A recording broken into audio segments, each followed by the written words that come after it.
হযরত আলী রাদিয়াল্লাহু তাআলা আনহু ঘুমাইছেন মদিনায়। গভীর রজনীতে শেষ রাত্রিতে স্বপ্নে দেখতেছেন।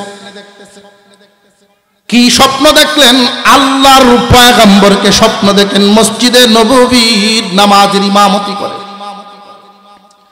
ফজরের নামাজ হচ্ছে, ইমামতি করেন আল্লাহর পয়গম্বর। সাহাবীরা পিছনে দাঁড়াইছেন। নামাজ শেষ হলে নবীজি যখন সালাম ফিরাইলেন, এমনি মসজিদে নববীর সামনে একজন মহিলা আয়েশা ডাকতেছে, কে আছো? একজন আসো, আমার নতুন গাছের খেজুর আমি নিয়ে আসছি বিশ্ব নবীকে দেওয়ার জন্য। আনসার মহিলা নতুন গাছের খেজুর নিয়ে মসজিদে নববীর সামনে হাজির। স্বপ্নটা দেখতেছেন হযরত আলী। এই ঘটনাটা কি বাস্তব না স্বপ্ন? স্বপ্ন দেখতেছিলেন। মহিলা ডাকতেছে, কে আসো? পাত্রটা নেও, বিশ্ব নবীর হাতে দাও, উনি নিজেও যেন খান, ওনার সাথীদেরকেও খাইতে দেন। নবীজির একজন সাহাবী আগায় গিয়া পাত্রটা আনলেন, আল্লাহর পয়গম্বরের মুখে দিলেন। এবার সাহাবীদেরকে দেওয়ার জন্য একজন একজন করে ডাকতেছেন। কাউরে দিলেন 3টা, কাউরে দিলেন 5টা, কাউরে 7টা। হযরত আলী হাত বাড়াইছেন। স্বপ্ন যুগেই আল্লাহর পয়গম্বর আলীর হাতে দিছেন একটা। হযরত আলী এই খেজুর খানা মুখে দিলেন। খেজুর খাইতে খাইতেই খেজুরের স্বাদ মুখে রইছে। এই অবস্থায় মসজিদে নববীর আজানের আওয়াজ কানের মধ্যে লেগে গেছে, আসসালাতু খায়রুম মিনান নাওম। ঘুম ভেঙে গেছে আলী। আফসোস, পয়গম্বরকে স্বপ্নে দেখার আফসোস মিটে নাই। আজানের আওয়াজ এসে গেল। দৌড়ায় গিয়ে জামাতে শামিল হলেন। জামাতের ইমামতি করেন খলিফাতুল মুসলিমিন ওমর। সালাম ফিরানো শেষ। যা স্বপ্নে দেখছিলেন বাস্তবে ঘটা শুরু হইল। এমনি শোনা যায় একজন মহিলা ডাকতেছেন, কে আছো? আমার পাত্রটা নাও, আমার নতুন গাছের খেজুর খলিফাতুল মুসলিমিনের হাতে দাও, উনি নিজেও যেন খান, সাহাবীদেরকেও ওনার সাথীদেরকেও খাইতে দেন। হযরত আলী আশ্চর্য, স্বপ্নে যা দেখলাম বাস্তবেও তা ঘটা শুরু হয়ে গেছে। খলিফাতুল মুসলিমিন ওমরের হাতে যখন পাত্র দেওয়া হয়, এই পাত্রটার থেকে ওমর নিজে মুখে একটা দিলেন। ওমর রাদিয়াল্লাহু আনহু হাতে ইশারা দিয়ে ডাকতেছেন, আসো খেজুর নাও। কারোর হাতে দেন 3টা, কারোর হাতে দেন 5টা, কাউরে দেন 7টা। আলী হাত বাড়াইলেন, দিছেন একটা। হযরত আলী এই খেজুর খানা স্বপ্নের মতো করে মুখে দিয়া খুব স্বাদ পাইছেন। পাত্রের মধ্যে তাকায় দেখেন অনেক খেজুর। কানে কানে গিয়া বলেন, ইয়া আমিরাল মুমিনিন, কয়েকটা বাড়ায় দিলে কি হয় না? হযরত উমর বলেন, আলী, স্বপ্ন যুগে পয়গম্বর তোমার একটার বেশি দেন না। ইয়া আইয়ুহাল্লাযীনা আমানু,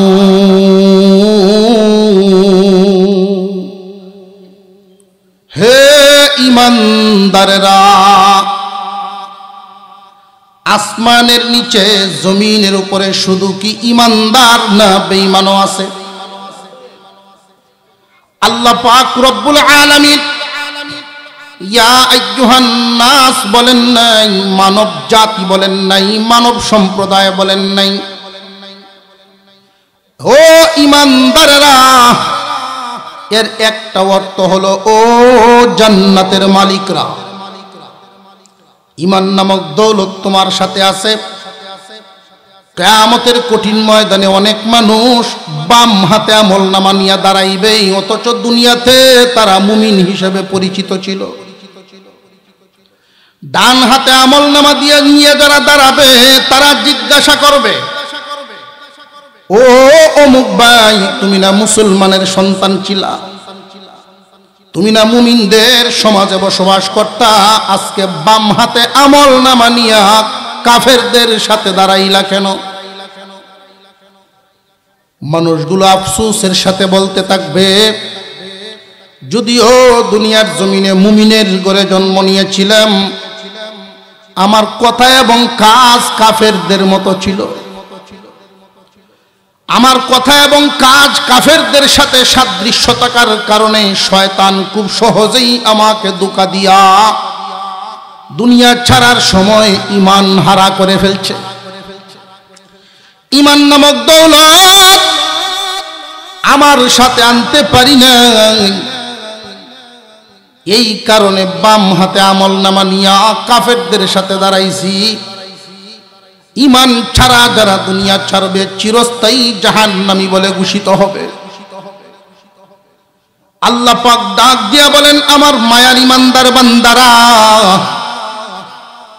এক নাম্বার সবক তোমরা খেয়াল রাখবা, শয়তান যেন তোমাদেরকে ধোঁকায় ফেলতে না পারে। প্রথম নাম্বার সবক ঈমানদারের জন্য আল্লাহ বলেন, ইত্তাকুল্লাহ, আল্লাহকে ভয় করো। আল্লাহকে ভয় করো, তাহলে আল্লাহর রহমত তোমার পাশে থাকবে।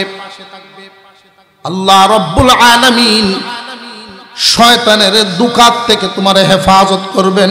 আল্লাহকে ভয় করে জীবন যাপন করো।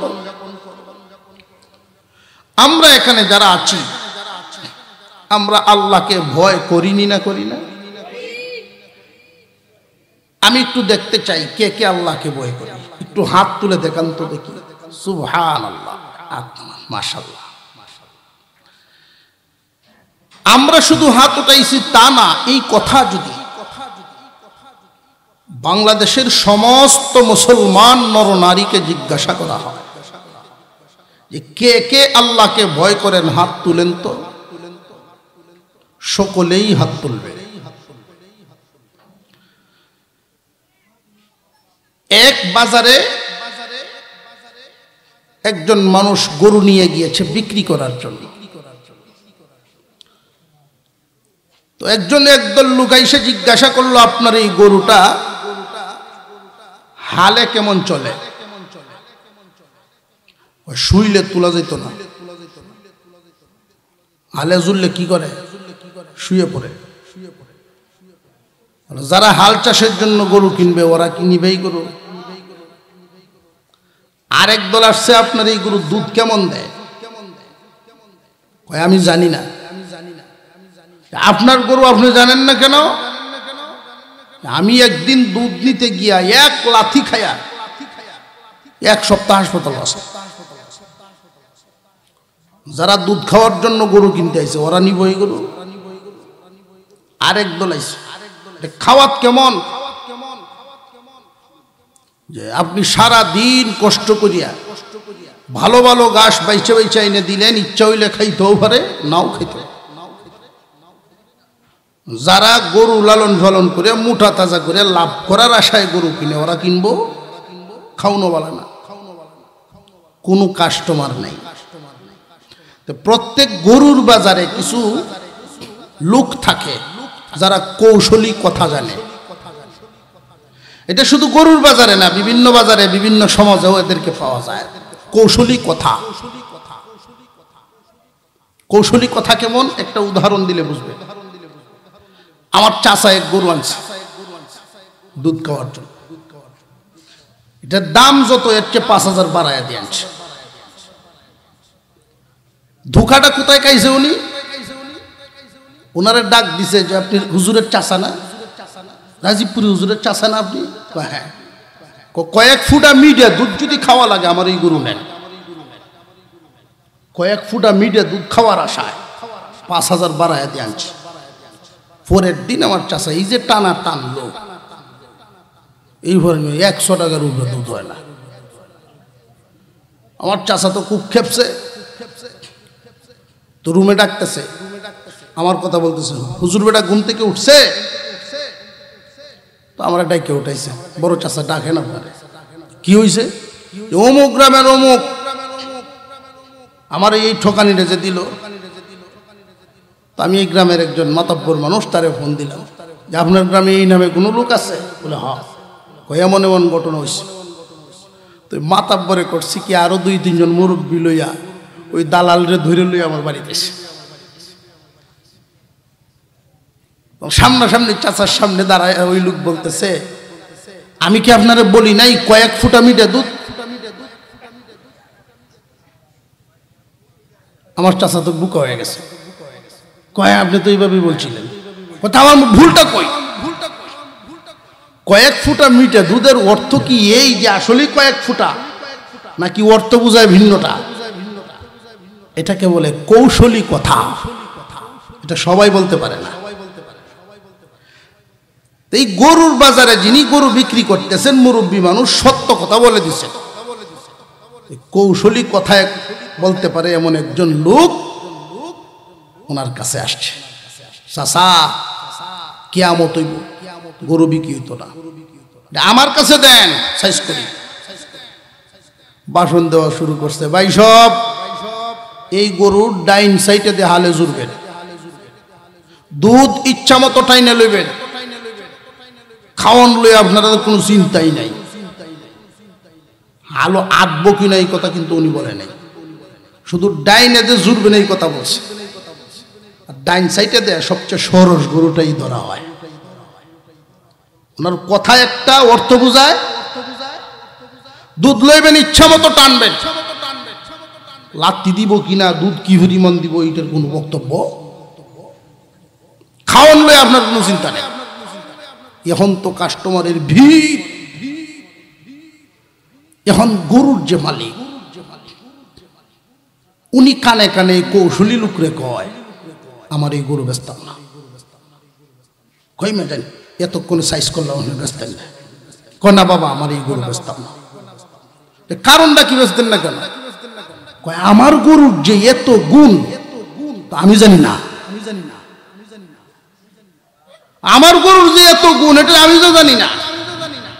বাবা রে, একটা গুণও আপনার গরুর নাই, সব আমার মুখ,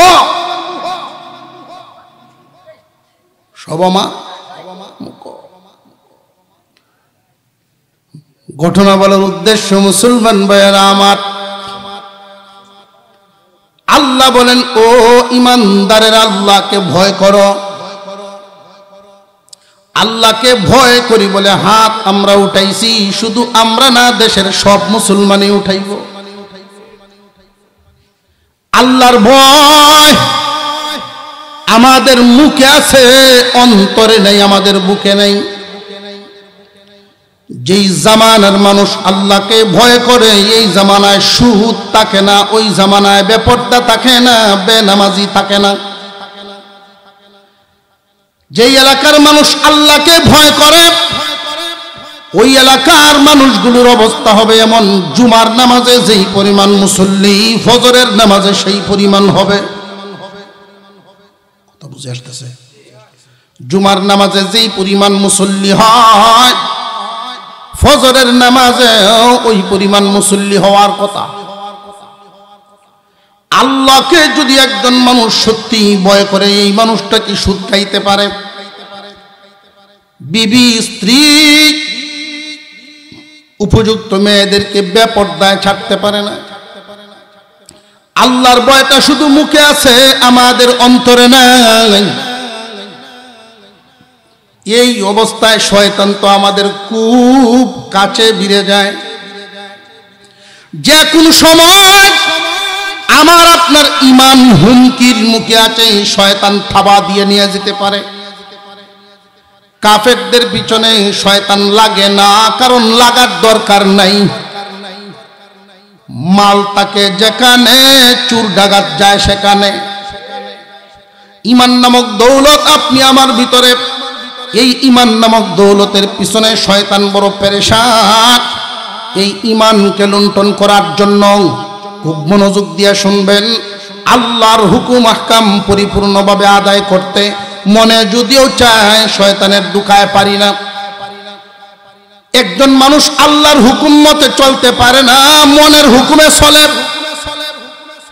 আল্লাহ বলেছেন গান শুনবা না, মনে চায় শুনতে, মনের কথায় গান শুনে। আল্লাহ বলেছেন নামাজ পড়ো, মন চায় না নামাজ পড়তে, মনের কথায় নামাজ পড়ে না। আল্লাহর গোলামি বাদ দিয়ে যখন মানুষ নফসের গোলামি শুরু করে দেয়, আল্লাহ রাব্বুল আলামিন প্রথম সবকটা দিলেন ইত্তাকুল্লাহ, আল্লাহকে ভয় করো। আল্লাহকে ভয় করার অবস্থা হলো এমন, উবাই ইবনে কাব রাদিয়াল্লাহু তাআলা আনহু আল্লাহর পয়গম্বরের একজন সাহাবী ছিলেন। হযরত উমর ফারুক রাদিয়াল্লাহু তাআলা আনহু যেই সময় খলিফাতুল মুসলিমিন রাস্তা দিয়ে হাঁটতেছেন মক্কা এবং মদিনা উভয় এলাকার নেতৃস্থানীয় লোকেরা ওনার সাথে যাচ্ছিলেন মরুভূমি পাড়ি দিয়ে। একটা এলাকা অতিক্রম করার সময় একজন বৃদ্ধা মহিলা উমরকে নাম ধরে ডাক দিছে। হযরত উমর ঘোড়া থেকে নেমে গেছে, বলতেছেন তোমরা সবাই দাঁড়াও, ভদ্র মহিলা আমাকে ডাকছেন, আমি ওনার কথা শুনে আসি। মক্কা মদিনার মুরব্বী নেতৃস্থানীয় লোকেরা, নবীজির অনেক সাহাবীরা সবাই দাঁড়ায় রইলেন। খলিফাতুল মুসলিমিন ওমর ওই মহিলার সামনে গিয়া মাথা ঝুঁকায়া দাঁড়ায় রইছে। মহিলা ডাইকা ডাইকে নসিহত করতেছেন আর উমর কান পেতে মন ভরে শুনতেছে। নসিহত শুনে যখন উনি আসলেন, নেতৃস্থানীয় লোকেরা জিজ্ঞাসা করেন, ইয়া আমিরাল মুমিনিন, মক্কা মদিনার নেতৃস্থানীয় লোকদেরকে দাঁড় করায়া একজন মহিলা ডাকে আপনি গিয়া হাজির হয়ে গেলেন, সামনে এতক্ষণ দাঁড়ায় দাঁড়ায় তার নসিহত শুনলেন। কে উনি কি? উনার পরিচয় তো আমরা কেউ জানি না গো উমর। উমর রাদিয়াল্লাহু তাআলা আনহু বলেন, ওগো আল্লাহর পয়গম্বরের সাহাবীরা, এই মহিলা যদি আমাকে বলতেন উমর রে 5 ওয়াক্ত নামাজের সময় শুধু পাইবা, বাকি 24 ঘন্টা আমার সামনে দাঁড়ায়া থাকবা, তবু আমি তার সামনে 24 ঘন্টায় দাঁড়ায়া থাকতাম, পাও নাড়ানোর সাহস আমার নাই। এই মহিলা এমন একজন নারী, আল্লাহর পয়গম্বরের দরবারে আসছিলেন নালিশ নিয়া। আমি তখন সেখানে বসা ছিলাম। ওই মহিলা যেই দিন আসছিলেন নবীজির দরবারে নালিশ নিয়ে আসার পরে আল্লাহ পাক রব্বুল আলামিন এই মহিলার নালিশের জবাবে কোরআনের আয়াত নাযিল করে দিয়েছিলেন। ওই মহিলার কদর কম না, ওই দিন থেকে তার প্রতি মর্যাদা আমার এত বেড়ে গেছে, যার জবানের উপর, যার আপত্তির উপর আল্লাহ আয়াত নাযিল করেন, এই মানুষের দাম কম না, অনেক বেশি। এবার তারা জিজ্ঞাসা করেন, উনি আপনাকে কি বললেন? এই মহিলা আমারে নসিহত করে দিয়েছেন। নসিহত কি নসিহত করলেন? আমাদেরকে কি শুনাইবেন? খলিফাতুল মুসলিমিন ওমর বলেন, উনি আমারে বলছেন, উমর খলিফা হইছো, একটা কথা সব সময় মনে রাখো, আল্লাহর ভয় যদি দিলের ভিতরে রাখতে পারো আর কোনো ভয় থাকবে না। আল্লাহর ভয় যার দিলের ভিতরে থাকবে, তার দিলের ভিতরে অন্য কোনো ভয় ঢোকার জায়গা পাবে না। যার ভিতরে আল্লাহর ভয় থাকবে না, দুনিয়ার সকল ভয় তার ভিতরে জায়গা নিবে। আল্লাহর ভয় নাই যার ভিতরে, সন্তান হারাবার ভয় থাকবে, মাল হারাবার ভয় থাকবে,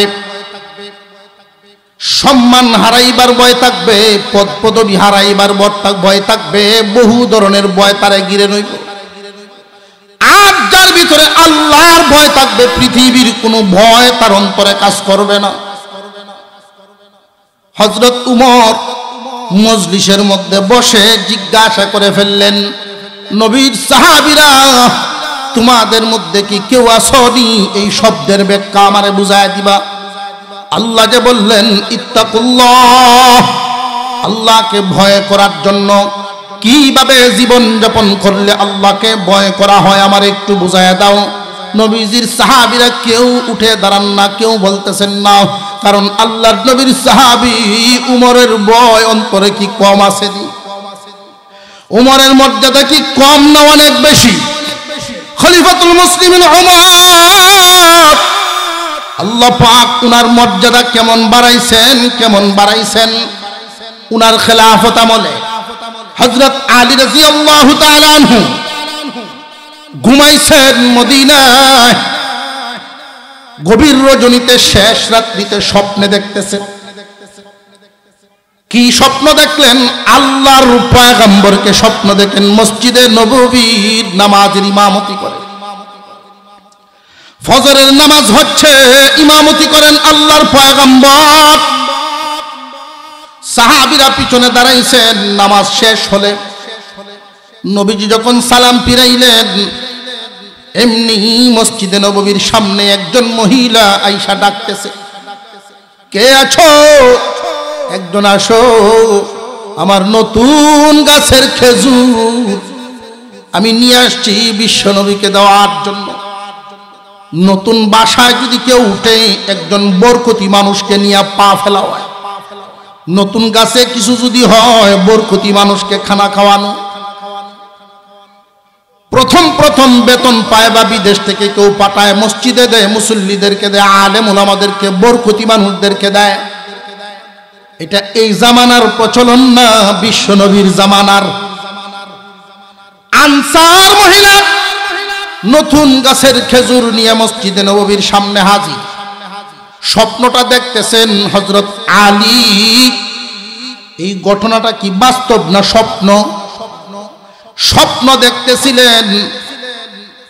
মহিলা ডাকতেছে, কে আছো? পাত্রটা নেও, বিশ্ব নবীর হাতে দাও, উনি নিজেও যেন খান, ওনার সাথীদেরকেও খাইতে দেন। নবীজির একজন সাহাবী আগায় গিয়া পাত্রটা আনলেন, আল্লাহর পয়গম্বরের মুখে দিলেন।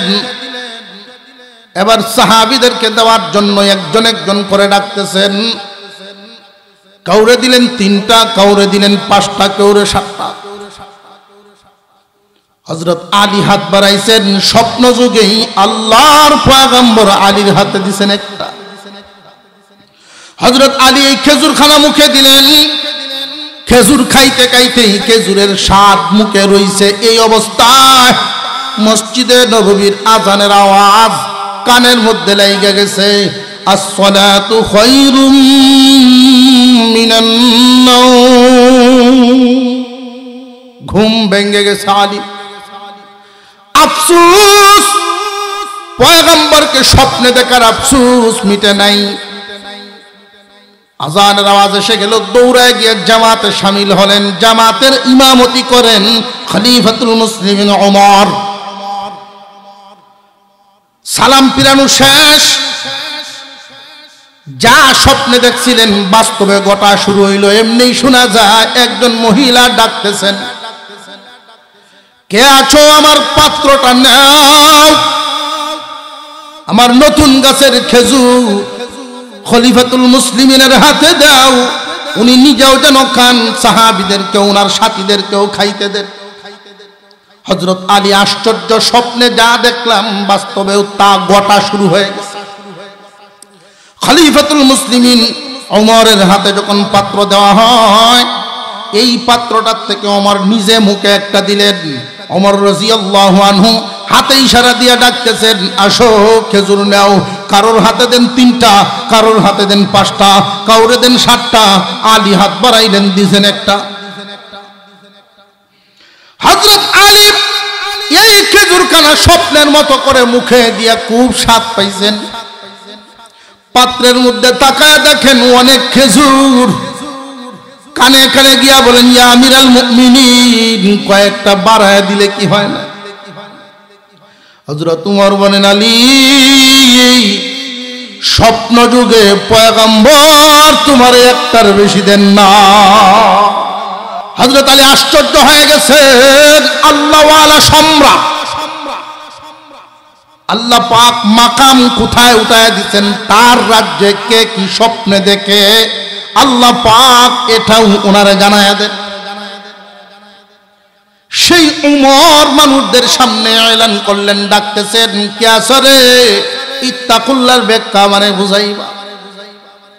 নবীজির কোন সাহাবী দাঁড়ান না, কোন তাবী দাঁড়ান না, এমনি ওমর একজনের দিকে আঙুল তাক করে বলেন, আপনি দাঁড়ান। এই সাহাবীর নাম উবাই ইবনে কাব রাদিয়াল্লাহু তাআলা আনহু। কণ্ঠ খুব ভালো ছিল, জবান খুব সুস্পষ্ট থাকার কারণে উচ্চারণ সুন্দর হতো।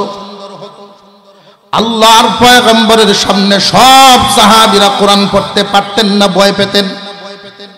যার উপর আল্লাহর কালাম নাযিল হয়েছে তার সামনে কেমনে তিলাওয়াত করি, এত বড় দুঃসাহস কেউ করতেন না। নবীজি সাল্লাল্লাহু আলাইহি ওয়াসাল্লাম হঠাৎ করে একদিন উবাই ইবনে কাবের পিছনে দাঁড়ায় দাঁড়ায় কোরআন তিলাওয়াত শুনতেছিলেন। হযরত উবাই কোরআন তিলাওয়াত করতেছেন। যেই মাত্র উবাই ইবনে কাব রাদিয়াল্লাহু আনহু আন্দাজ করলেন পিছনে কেউ দাঁড়িয়ে আছেন, উনি ঘুরে দেখায় দেখেন বিশ্ব নবী দাঁড়ায় আছেন, তিলাওয়াত বন্ধ করে দিয়েছেন। আল্লাহর নবী বলেন, উবাই তিলাওয়াত করো। উবাই ইবনে কাব বলেন, ইয়া রাসূলুল্লাহ, আপনার সামনে আল্লাহর কালাম তিলাওয়াত করতে তো ভয় লাগে। আল্লাহর নবী বলেন, আল্লাহ আমাকে আদেশ দিয়েছেন তেলাওয়াত শোনার জন্য। ইয়া রাসূলুল্লাহ, আল্লাহ আদেশ দিয়েছেন। আপনার তো অনেক সাহাবী আছেন যে কার তিলাওয়াত শুনতে পারবেন। আল্লাহ কি আমার নাম উল্লেখ করছেন নাকি যে আমার তিলাওয়াত শোনার জন্য? আল্লাহর পয়গম্বর বলেন, উবাই রে, আল্লাহ তোমার নাম উল্লেখ করে বলছেন তোমার তিলাওয়াত শোনার জন্য। আরো জোরে কোন সুবহানাল্লাহ। হযরত উমর বলেন, উবাই তুমি দাঁড়াও, তোমার তিলাওয়াত বিশ্বনবী শুনছেন, সুতরাং তুমি ব্যাখ্যা দাও। উবাই ইবনে কাব বলেছিলেন, ইয়া আমিরাল মুমিনিন ইত্তাকুল্লাহ, আল্লাহকে ভয় করো। এই শব্দটার উপর আমল হবে এমন ভাবে জীবনযাপন করলে দুনিয়ার জমিনে চলতে ফিরতে এমন কি রাস্তা কখনো দেখছেন যেই রাস্তাটা খুব চিকন হবে, দুনো সাইডে দিয়া কাটার গাছ, দুনো সাইডে কাটার গাছ, রাস্তাটা খুব চিকন, এমন কোন রাস্তা জীবনে চলছেন? ওমর বলেন, হ্যাঁ, রাস্তা যদি এমন হয় খুব সাবধানে কদম বাড়ানো লাগে। উবাই ইবনে কাব বলেন, ঠিক তেমনি একজন ইমানদার প্রত্যেকটা কাজ খুব সাবধানে করবে। এই কাজটাই কি আমার আল্লাহ খুশি না বেজার, চিন্তা করবে আগে, কাজ করবে পরে। যারা চিন্তা করিয়া বেঁচে থাকবে তার অন্তরে আল্লাহর ভয় ঢুকবে।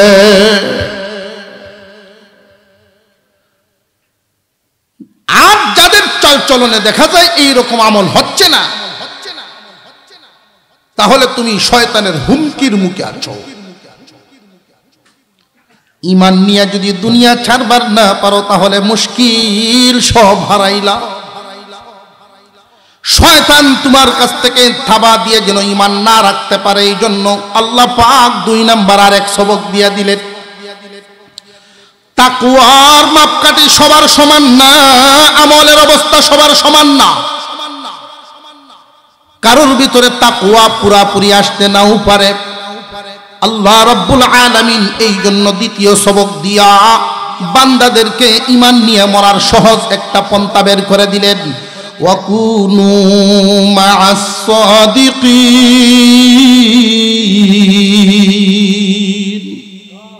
আল্লাহ পাক রব্বুল আলামিন বলেন, আল্লাহ ওয়ালাদের সাথী হইয়া যাও। যদি দেখো আল্লাহর হুকুম পরিপূর্ণ পালন করতে পারছো না, শয়তানের ধোঁকায় আছো, অন্তরের রোগে আক্রান্ত হয়ে গেছো, অন্তরের রোগে। বান্দাদে, শরীরের রোগ আর অন্তরের রোগ দুইটার মধ্যে অনেক বেশ কম।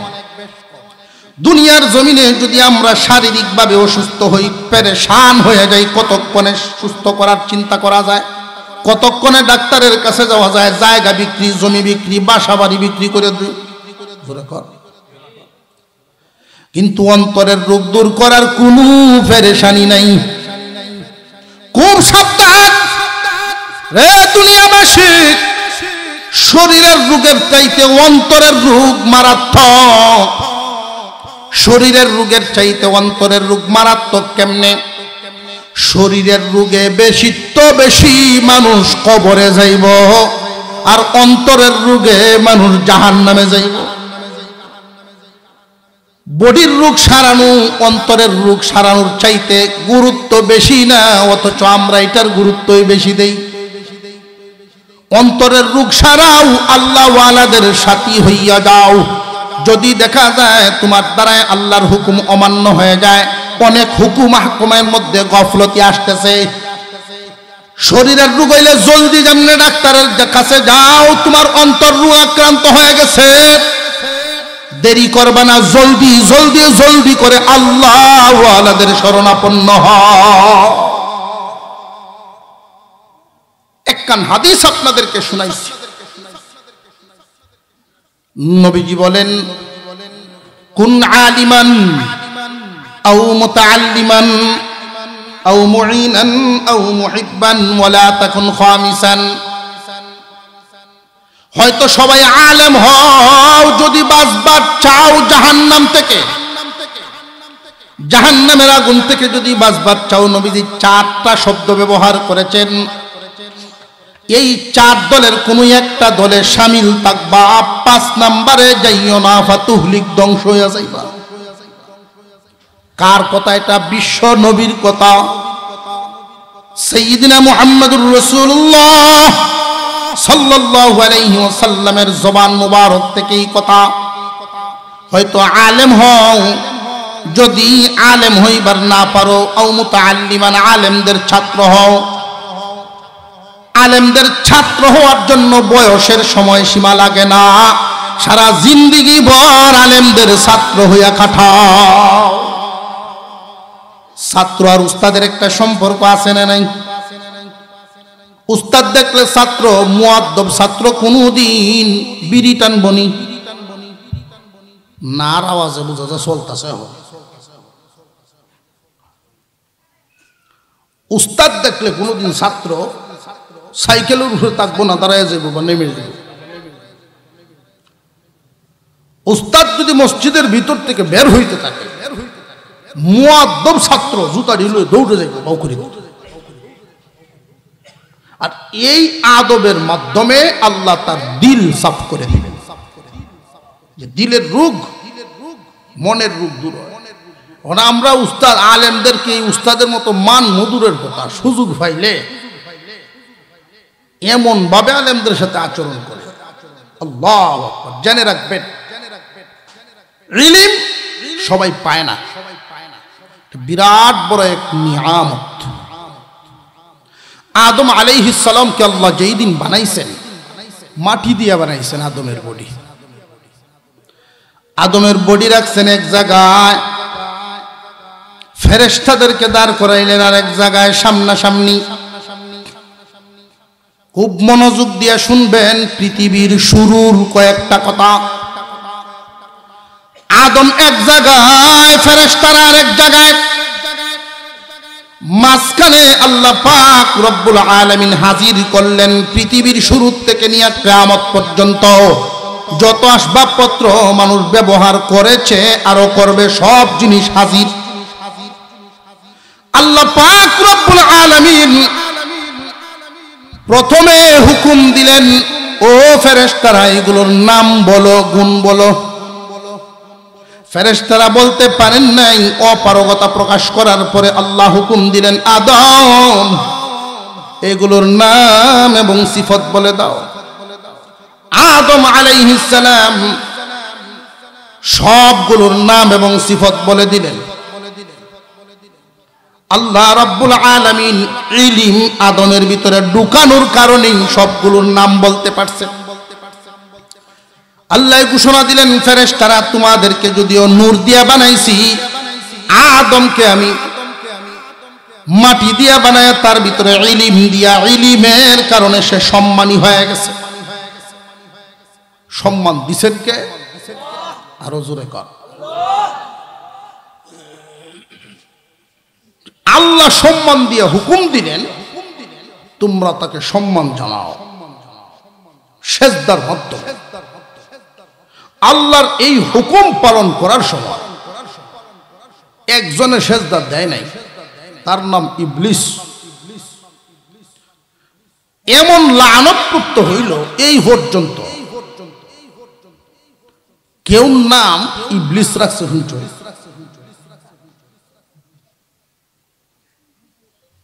কেউর 7 ফুট, যে হরটার নাম রাখছে ইবলিস, এরকম আছে।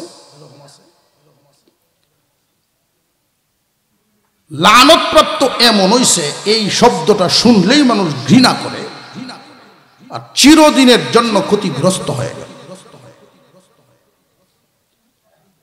পক্ষান্তরে যারা সেজদা দিয়েছিলেন ফেরেশতারা, এদের মধ্যে একজন আগে দিয়েছে।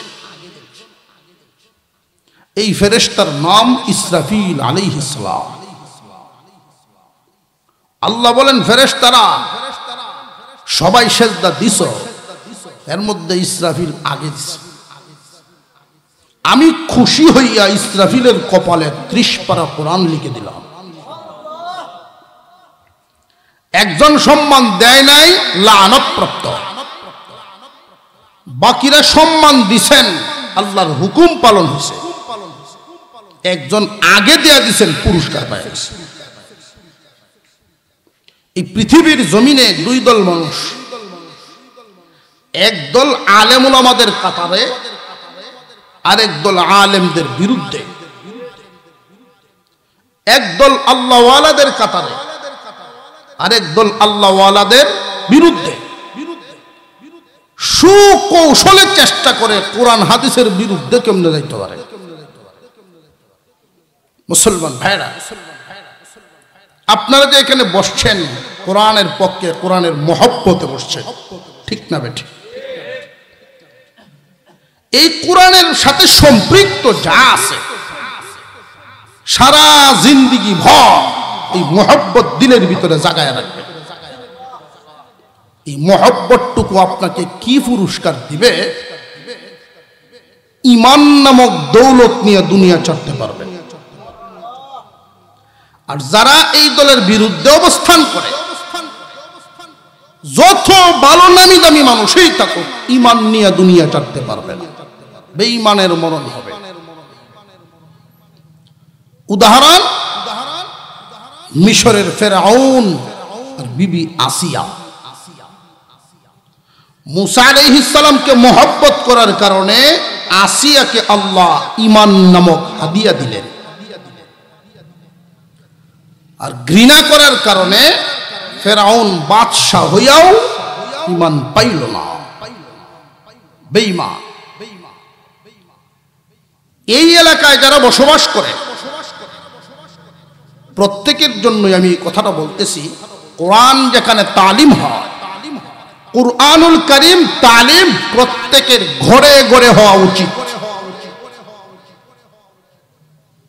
ফাঁকে একটা কথা বলে দেই, যেই ঘরে বসবাস করনেওয়ালা মানুষগুলো নামাজ পড়া আর দৈনিক কোরআনের সাথে সাক্ষাৎ করা, নামাজ আর কোরআন তিলাওয়াত যদি চালায়া রাখতে পারে, আল্লাহর রাসূল বলেন এদের জন্য রিজিকের ফয়সালা আল্লাহ গায়বী খাজানাত থেকে করবেন। সুবহানাল্লাহর আওয়াজে আপনারা খুশি না? গায়বী খাজানা এর অর্থ হলো এমন জায়গা থেকে আল্লাহ রিজিক মিলাবেন যেটা কল্পনায় ছিল না। কিন্তু সব বাড়ি ঘরে কি কোরআন তেলাওয়াত আছে? নাই। অন্তত পক্ষে কোরআন তিলাওয়াত যদিও হচ্ছে না, যেই জায়গায় জমাতবন্দি কোরআন তিলাওয়াত হয় ওইখানে যেন অন্তত শামিল থাকা যায়, সম্পৃক্ত থাকা যায়, এই পথটা যেন খোলা থাকে, নইলে আল্লাহর রহমত থেকে বঞ্চিত হবে। যেই জায়গায় রহমতি বরকতি কাজ হয় মানুষগুলো থাকে, এইখানেই আল্লাহর রহমত বন্টন হয়, আল্লাহর রহমত নাজিল হয়। ইতিহাস থেকে দেখেন নবীগঞ্জ যে জায়গায় আল্লাহ বেশি পাঠাইছেন, তেলের কণি, স্বর্ণের কণি, সব বরকত ওই জায়গায়। বরকতি মানুষ যে জায়গায়, আল্লাহর রহমত বরকত সেই জায়গায়। জাগার দাম এমনি বাড়ে না, মানুষের কারণে জাগার দাম বাড়ে। এখানে কোরআনের খেদমত হয়, আর এই উসিলায় সারা এলাকাবাসী আল্লাহর রহমত পায়। আল্লাহর রহমত যারা পায়, এই রহমতের কয়েকটা ব্যাখ্যা, আমি সেদিকে যাচ্ছি না, শুধু এই কথাটা বলছি, নামাজ ঠিক রাখবেন আর কোরআনকে ধরে রাখবেন। আমরা আছি পৃথিবীতে, জান্নাতে যাওয়ার ইচ্ছা আছে না নাই? কেলা কেলা যাইবেন জান্নাত দেখতাম একটু, আদি ঢিলই রুজে সুজা ওই তো মাশাআল্লাহ, জান্নাত যাওয়ান। জান্নাত অনেক উপরে, নিজেদের চেষ্টায় জান্নাতে যাওয়া সম্ভব না। আমরা অনেক নিচে, জান্নাত অনেক উপরে। কি পরিমাণ উপরে?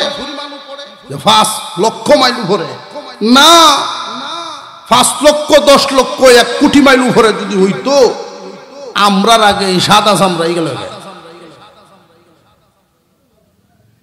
যারা রকেট আবিষ্কার করে তারার ইমান না থাকলেও গেল গিয়া না। প্রথম আসমানি 500 বছরের রাস্তা। কেউ যদি রকেট নিয়ে রওনা দেয়, এরপরে তো আসমান হইতো না, 500 বছর বাঁচতই না। নাতি হুতি দুতি লয়ে গেল হামি, অথচ এর ভিতরে আসমান আছে। এই আসমানের নিচে জান্নাত আছে, দ্বিতীয় আসমান, তৃতীয় আসমান, চতুর্থ আসমান, এরকম 7টা আসমান, 7টা শূন্যস্থান, 7,000 বছরের রাস্তা। জমিন থেকে 7,000 হইল 7টা আসমান, আরো শূন্যস্থান 7,000 পাড়ি দিয়ে সিদরাতুল মুনতাহা, টোটাল 14,000 বছরের রাস্তার ভিতরে জান্নাত নাই।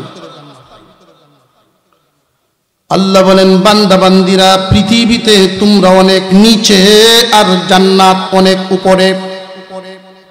তোমাদের চেষ্টায় জান্নাতে আসতে পারবা না আমি আল্লাহর রহমত ছাড়া। দুনিয়ার জমিনে যদি কেউ নিচে থাকে আর তারে উপরে উঠাইতে হয়, মোটামুটি কয়েকটা কাজ লাগে।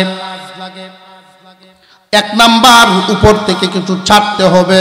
2 নাম্বারে যা ছাড়বেন শক্ত করে ছাড়তে হবে। 3 নাম্বার, নিচ থেকে ধরতে হবে। 4 নাম্বার, উপর থেকে টানতে হবে। 4টা কাজের মাধ্যমে একজন নিচের মানুষকে উপরে উঠানো যায়। ধরেন কুয়ার ভিতরের একটা মানুষ, এই কুয়ার ভিতরের মানুষটারে যদি উপরে উঠাইতে চান, 4 কাজের সমন্বয়। 1 নাম্বার, কিছু একটা ছাড়বেন। 2 নাম্বারে শক্ত করবেন। 3 নাম্বারে নিচ থেকে ধরবে। 4 নাম্বারে উপর থেকে টানবেন। আল্লাহ বলেন, বান্দারা তোমরা অনেক নিচে, জান্নাত অনেক উপরে, নিজেদের চেষ্টায় আসতে পারবা না। এই জন্য আমি আল্লাহ রশি ছাড়লাম, এই রশিটা শক্তও করলাম। ধরবাই শুধু তুমি, টান দিয়া উঠাইব আমি। 4 কাজের 3টাই করছেন আল্লাহ, একটা করবো আমরা, শুধু ধরা। আর আল্লাহর রশির নাম কুরআনুল কারীম। এই কোরআন নামক রশিতে তামাম দুনিয়ার সমস্ত মুফাসসির একমত, ওয়াতাসিমু বিহাবলিল্লাহি জামিআ, এর দ্বারা আল্লাহ কোরআন বুঝাইছেন। কোরআনকে রশি বললেন কেন? নিচ থেকে যদি কাউরে উপরে উঠানো লাগে, মইও তো বলতে পারে। এই মই কারোর উপরে পড়লে ব্যথা পাবে, কিন্তু রশি ফললে ব্যথা পাবে। যায় কই? এই যাওন যেত না, নারে তাকবীর, আস্তে আস্তে বলছে। অনেকে আছে নারায়ে তাকবীরের আওয়াজ ভাল লাগে না। আমি এটা বুঝলাম না। জেনে রাখবে,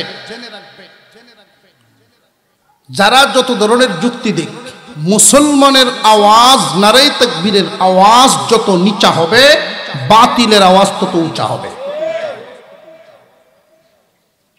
আর বাতিলের আওয়াজ যদি নিচা করতে হয়, তোমার আমার আওয়াজ উঁচা করতে হবে।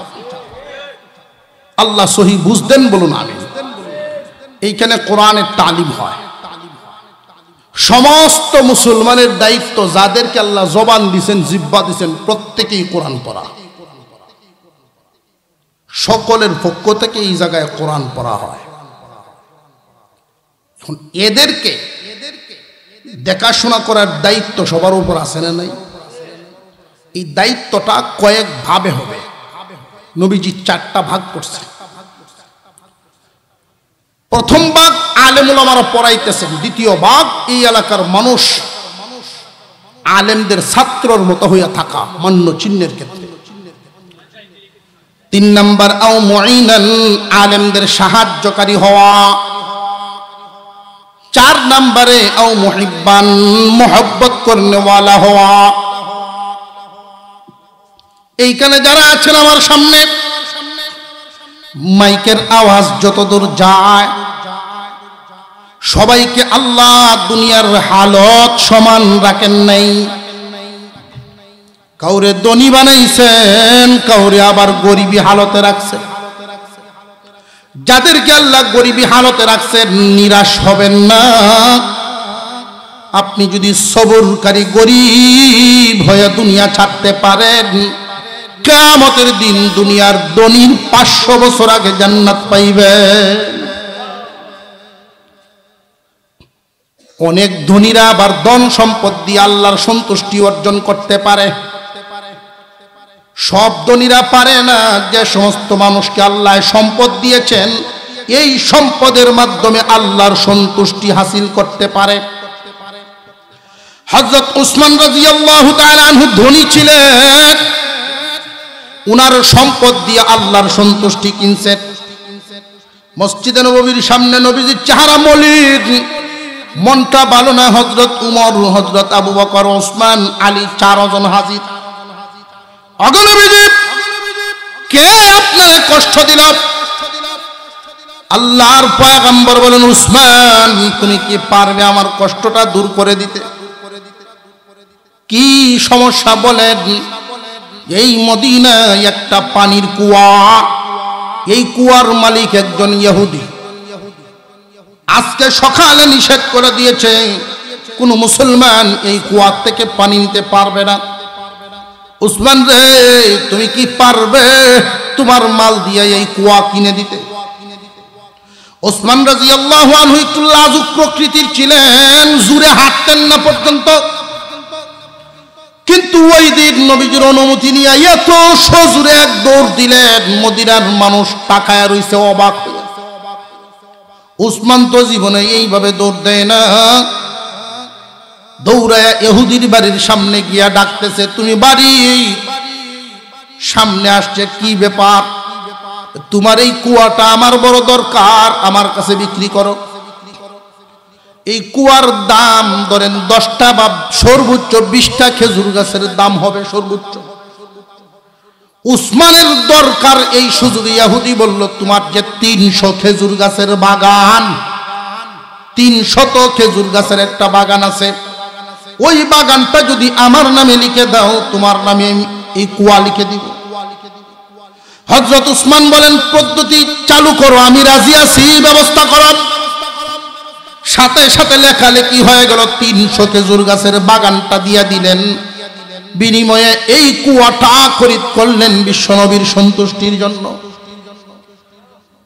বেচা কেনা শেষ।